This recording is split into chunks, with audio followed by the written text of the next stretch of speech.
The war in Europe had finally ended, leaving behind cities reduced to ashes, families torn apart, and a continent struggling to breathe again. For many German women who had found themselves swept into the chaos of war and taken as prisoners, life had been a march of uncertainty. The memory of bombings, hunger, and fear still clung to them like a shadow. When the news came that they were to be transported to camps in America, they braced themselves for the worst. They imagined cruelty, deprivation, and perhaps even vengeance from the victors. After all, wasn't that what war had taught them, that enemies were to be feared? But what awaited them in the United States was something they could not have predicted.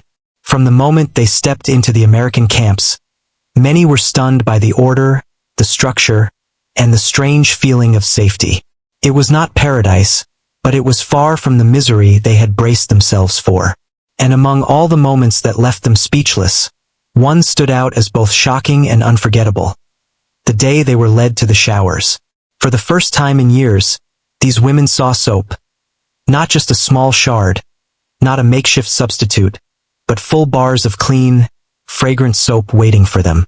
Hot water poured from the shower heads, steam filling the room, washing away the dirt and despair of years at war. It was such a simple act, something so ordinary to the Americans who guarded them, but to these women it felt almost miraculous. A single moment of humanity in the aftermath of destruction. Women walked in silence, their footsteps echoing against the concrete as they were led through the long corridor of the American camp. The war was over, but its shadow lingered on their shoulders, pressing heavily against every step. Their uniforms hung loosely from their bodies, rough and worn, a reminder of months of scarcity and fear. Many of them had expected cruelty here, far from home, across the ocean in a land they had been taught to despise and fear. They had imagined barbed wire fences, harsh commands, and punishment waiting for even the smallest mistake. They had imagined vengeance, and many had steeled themselves to endure it. Yet what awaited them on this day was something they had never prepared their hearts for. The sound of running water could be heard before they saw it. A dull hum, rhythmic and steady, like a whisper from another world. Some of the women exchanged uncertain glances, their brows furrowed, their steps faltering. Showers. Could it be possible? They had lived for years with shortages so great that even a splash of warm water had become a luxury, reserved for memories rather than daily life. Soap, in particular, had been a distant dream, something spoken of in hushed tones, remembered in fragments from childhood, when mothers would wash linens and leave them to dry in the sun. Now, in captivity, the idea of such comforts seemed almost cruel to imagine. When the door opened, steam drifted out in soft waves, curling into the air like the breath of some invisible spirit. Inside, rows of showers gleamed under the dim glow of electric bulbs, the metallic fixtures polished and shining. But it was not the showers alone that made the women stop in disbelief. On a small table near the entrance, laid out with neat precision, were stacks of soap, smooth, pale bars, their faint scent of lavender and clean linen drifting upward. The sight of it was so ordinary to an American eye, yet to these women, it was extraordinary, almost unbelievable. One prisoner stepped forward hesitantly, her thin hands trembling as she reached for one of the bars. Her fingers closed around it as though she feared it might vanish, and she turned it over slowly in her palms. She brought it to her face and inhaled, eyes closing as the faint fragrance filled her senses. For a moment, she stood frozen, unable to reconcile the simplicity of what she held with the weight of her memories. The others watched her, some with suspicion, others with tears forming in their eyes. A few began to whisper among themselves, words half-formed, unable to articulate what they felt. The guards did not shout, did not strike, did not hurry them along. Instead, they waited quietly, as though understanding the strangeness of the moment. To the Americans, soap was nothing more than a necessity, a part of daily life so common it was almost invisible. But to these women it was treasure. It was memory. It was dignity. Slowly, more of them stepped forward, each taking a bar with trembling hands, as though accepting a fragile gift that could shatter if held too tightly. Some clutched the soap to their chest, unwilling to let it go, while others held it at arm's length, staring as though it were a relic from another world. When the water began to flow from the showerheads, a soft hiss filled the room, blending with the rising steam.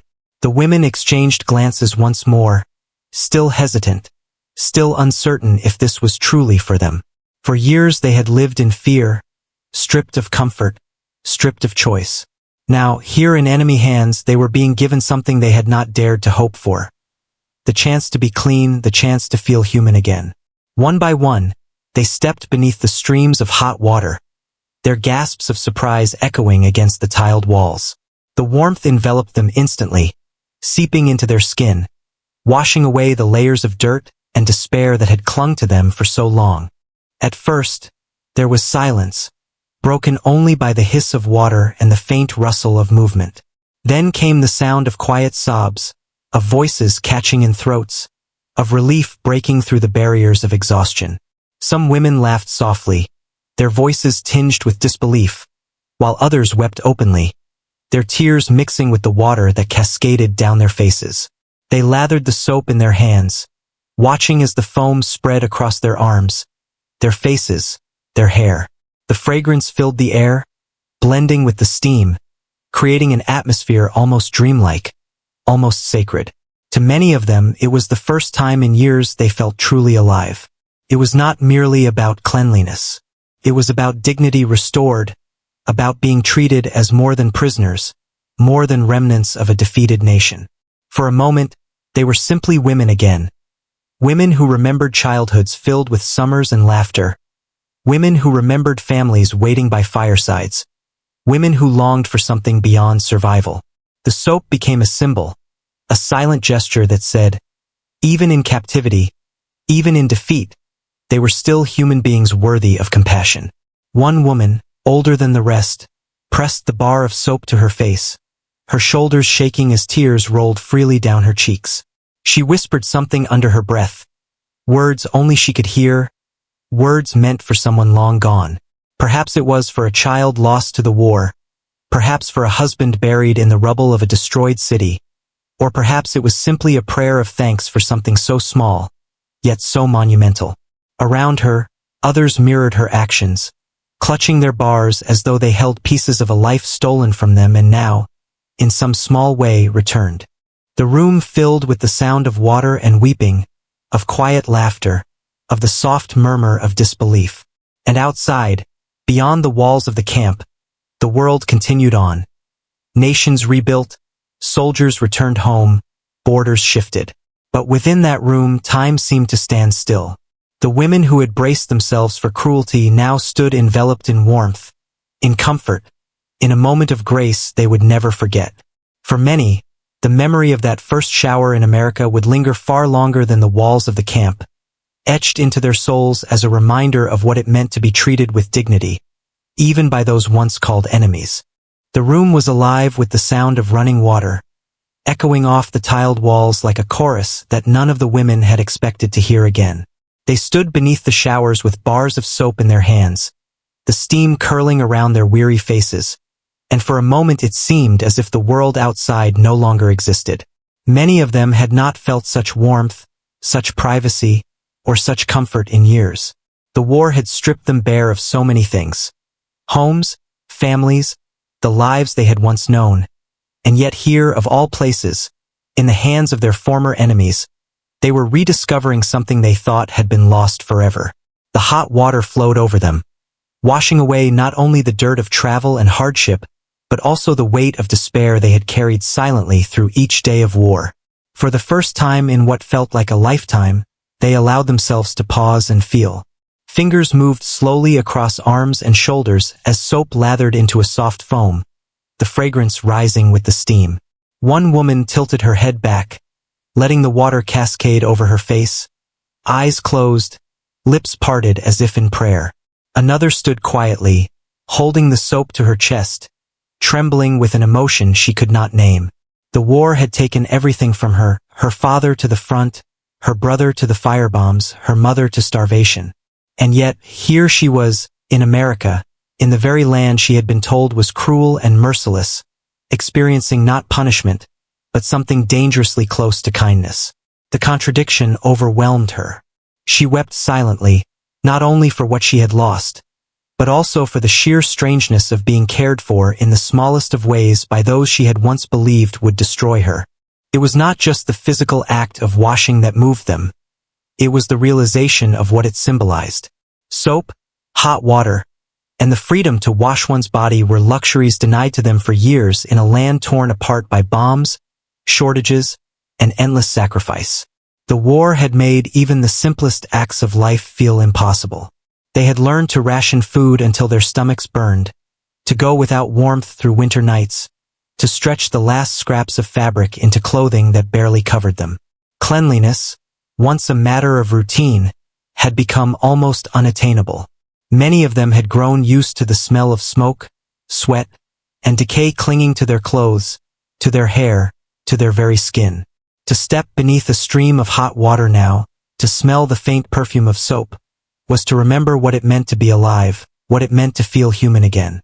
Some of the women whispered to each other through the steam, their voices hushed, as though afraid that speaking too loudly might shatter the fragile spell.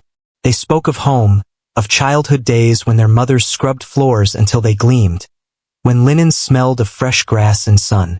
They spoke of siblings who once laughed as they splashed water in a basin, of kitchens filled with the scent of soap and baking bread. For a brief moment, the showers were more than showers. They were portals to a past untouched by war, a reminder of the days before loss and ruin consumed them. The soap in their hands was not just a tool, but a symbol of continuity, a fragile thread connecting them back to the women they had been before the world collapsed. For others, the experience was deeply spiritual. They felt the water trickling down their faces like absolution, the foam of soap sliding off their skin like the lifting of sins. War had forced them to witness things they could not forget, things that still haunted them in the dead of night. The act of washing now felt like an unspoken ritual, a cleansing not only of the body but of the soul. They stood in silence, eyes closed, their lips moving in silent prayers to gods they had thought had abandoned them. Perhaps they thought this moment was not just about survival, it was about forgiveness, about hope that some part of their humanity could be restored even after so much suffering. One young woman, barely 20, pressed her back against the cool tiles and sank slowly to the floor beneath the spray of the shower. She let the water fall onto her bent knees, soap slipping from her fingers as she sobbed into her hands. She remembered the nights she had gone to bed hungry, the days she had stood in ration lines that stretched for hours, the sound of bombs that had shaken the ground beneath her feet. She remembered the stench of smoke in her lungs, the feel of ash on her skin, the weight of despair when her village had burned to the ground. Now, as the hot water streamed over her, she wept not only for herself but for everyone who had endured what she had endured. Her sobs were swallowed by the hiss of water, blending into the symphony of grief and release that filled the room. The guards who stood outside the showers could not have known what this meant to the women within. To the Americans, this was routine, a necessity of hygiene and order. But to the women, it was a revelation. They had been taught to fear these men, to expect cruelty, to brace themselves for punishment. Yet instead of coldness, they had been given warmth.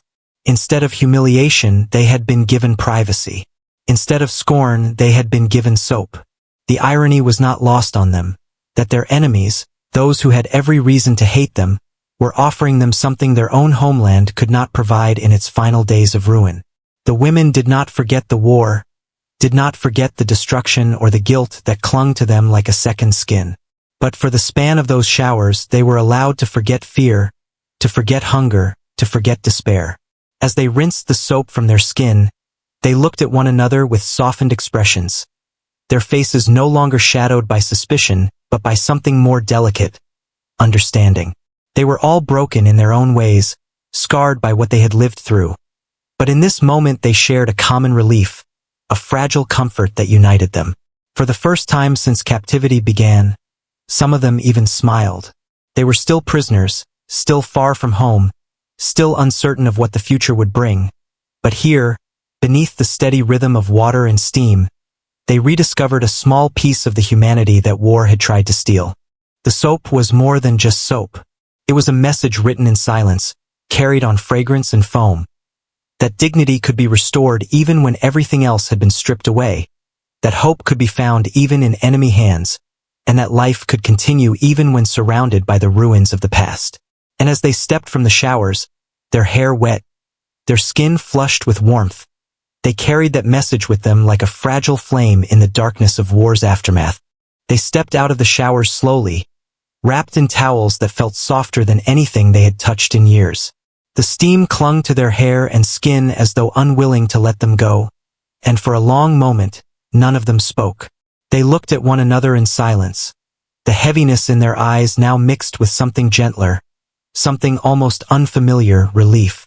For months, perhaps years, they had carried the weight of hunger, fear, and guilt, and now a single act of kindness had left them disarmed. The simple fragrance of soap, the warmth of hot water, the quiet dignity of being treated like human beings rather than enemies. These things lingered in their minds with a power far greater than they could have imagined. It was not freedom. They knew that. They were still prisoners in a foreign land, still uncertain of what fate awaited them. They were still Germans in the shadow of defeat, bearing the shame of a war that had torn the world apart. Yet in that moment, wrapped in clean towels, their hair damp and their faces softened, they felt something they had not felt in so long they almost didn't recognize it. They felt human again. The bitterness of loss, the emptiness of exile, and the despair of captivity did not vanish, but they were pushed back, if only slightly, by the warmth of compassion. It was a lesson none of them expected to learn in America, a lesson that would stay with them for the rest of their lives. Some of the women whispered to one another as they dried their hair, their voices hushed but filled with awe. They spoke of how strange it was to be shown such kindness in a place where they had expected punishment. Others simply sat quietly, staring down at the floor as they tried to process what had happened.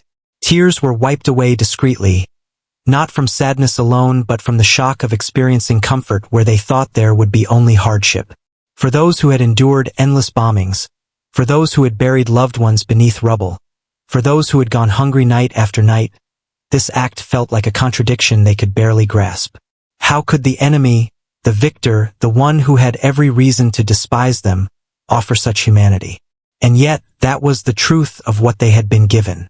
The towels on their shoulders, the scent of soap clinging to their skin, the heat still radiating from their bodies. All of it spoke louder than words. Compassion did not erase the war. It did not undo what had been lost, nor did it absolve them of the guilt that weighed heavily on their conscience. But it reminded them of something deeper, something that war had tried to bury. That even in the darkest of times, humanity could break through. A simple act of care could pierce the thickest wall of hate. The memory of those first showers in America stayed with them like an imprint. Years later, when they would return home, if home still existed, they would speak of it. They would describe the steam rising in the air, the bars of soap stacked neatly as though waiting just for them, the way the hot water cascaded over their shoulders and melted away layers of dirt, despair, and disbelief. They would speak of the towels wrapped around their frail bodies, the scent of clean skin that carried with it a reminder of dignity. And every time they remembered, it was not only the physical comfort that returned to them, but the emotional weight of what it had meant. That kindness could exist even between enemies. For many, the showers became a story passed down to their children and grandchildren, not because of the soap itself, but because of the lesson it carried. They would say that in the midst of war, hatred seemed unbreakable. Yet when the guns fell silent, small acts revealed that compassion was stronger than vengeance. They would say that in a foreign land, behind camp walls, they had discovered something they never expected. A glimpse of humanity that reminded them they were still more than the war that had consumed their lives. Not all of them embraced it easily. Some struggled to accept kindness, their mistrust too deep, their wounds too raw. They feared what it meant, feared that it might only be temporary, feared that it was meant to shame them rather than lift them. But even for those who resisted, the memory could not be erased. It lingered in the smell of soap, in the sensation of hot water, in the touch of a towel on their skin.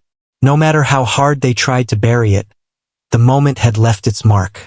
For the women who allowed themselves to embrace it, the experience was transformative. It reminded them that even in defeat, they could rebuild.